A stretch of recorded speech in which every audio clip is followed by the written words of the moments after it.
O Observatório Cultural de hoje é sobre os ritmos afro-brasileiros. E sobre esse assunto eu vou conversar agora com Katiuska Lamara, que é pesquisadora de música e cultura. Primeiro, seja bem-vinda aí ao Observatório Cultural. Olá, prazer, gostaria de agradecer o convite, né? E vamos conversar aqui um pouquinho sobre a cultura afro, a música na cultura afro, né, aqui no Brasil, tá certo? Bom, falar desses ritmos afros é falar um pouquinho da nossa história, né? Porque isso foi trazida justamente pelos negros na época da nossa colonização. A vinda dos negros para cá, eles também trouxeram parte dessa cultura deles, e essa cultura deles representa uma das nossas principais matrizes musicais, né? E matrizes culturais, porque a gente tem vários costumes, né? E a música é um deles, e é um elemento que se sobressaiu muito, porque a gente absorveu muito essa riqueza rítmica, e essa riqueza rítmica ela veio da influência africana, né? Antigamente eles faziam seus batuques na senzala porque eles trabalhavam diariamente, né? Era proibido também eles realizarem essas manifestações. Essas manifestações mesmo que ficaram escondidas assim, mas aconteciam de forma não tão vista como a gente pode ver hoje, participar, elas eram mais escondidas. Mais sabe? restrita a eles mesmo, Mais né? A restrita ao senzala mesmo. universo deles. Entendi. Assim, porque era permitido. Eu acho que até o início de 1900 era proibido realmente fazer, tocar tambor, fazer vários cultos, fazer capoeira. Muito da cultura deles ainda era proibido fazer aqui no Brasil, né? Foi permitido, acho que depois de 1930 que foi permitido, por exemplo, fazer capoeira, os batuques descerem em cortejos, em carnavais, sabe? Então, antigamente eles não poderiam realizar isso. E é isso que caracteriza esses ritmos afro, é justamente a batucada, o tambor, é a presença desse som que caracteriza? Isso, a presença rítmica é muito forte, a questão dos instrumentos também, a questão instrumental, a maioria dos instrumentos que a gente vê na maioria das manifestações culturais aqui brasileiras, eles são de origem africana. E outra coisa também muito forte na presença deles é a ligação aos ritos, aos rituais, né?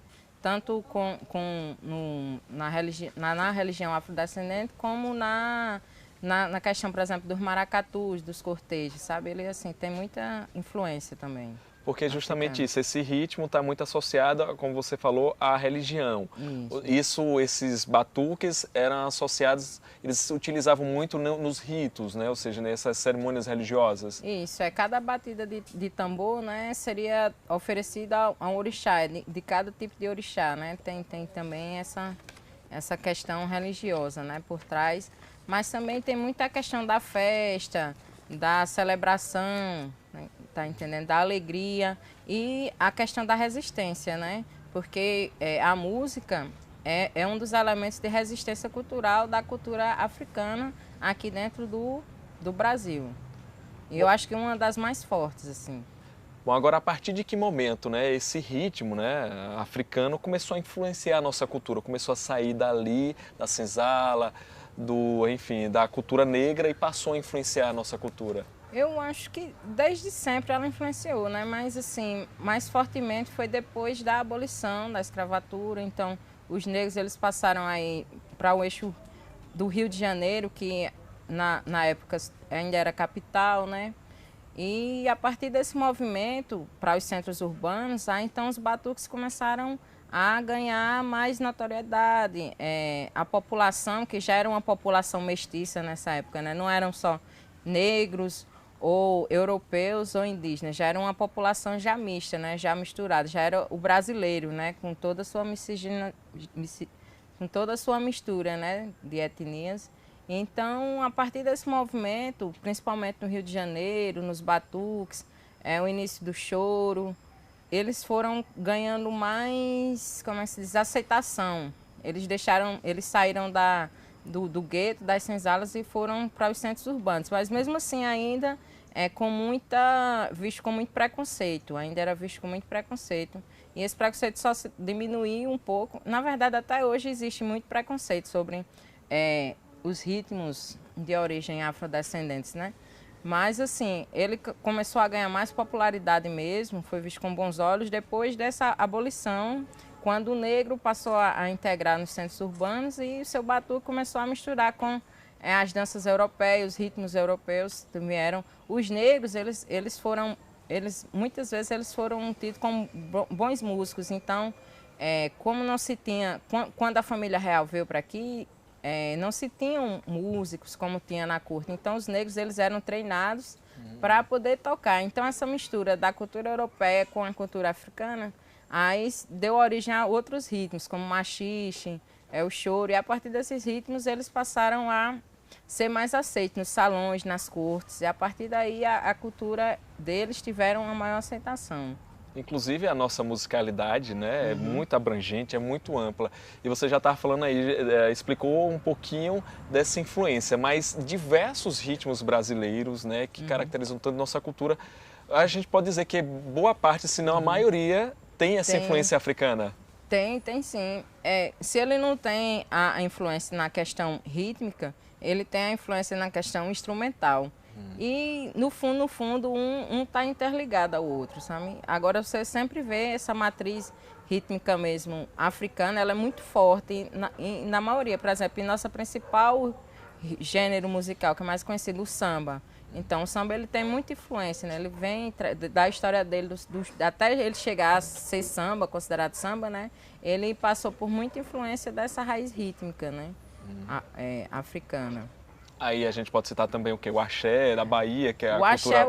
O axé ele foi o movimento que começou muito, assim, que ficou mais forte na década de 80, né? Com os blocos da Bahia, os blocos afros, os né? blocos afros, até a forma da luta, da conscientização, da valorização do povo negro, né? Então começou esse movimento através do Ijexá, através dos afoxés, né, da Bahia. Aí deu mais uma valorização também, que é um ritmo também muito de origem africana, assim, muito ligado à religiosidade, que é o Ijexá, né, que é o ritmo, e o afoxé, que é como eu diria, toda a festa, o evento completo, assim. Toda a manifestação. E trazendo um pouquinho mais para próximo da gente, essa questão do maracatu. Maracatu também, ele começou as festas do Congo. Deixa eu olhar mais. O maracatu, como a gente vê hoje, a questão do cortejo, todos eles são de origem africana, né? Vieram pensadas a questão de ter uma realeza, de fazer ali, eles faziam uma espécie é como se eles fizessem uma espécie de evocação aos reis e os mestres deles, né? Aí eles faziam no formato de cortejo, com a corte e a musicalidade por trás, dando suporte a esse movimento, né? Deles, esse movimento musical e simbólico também, né?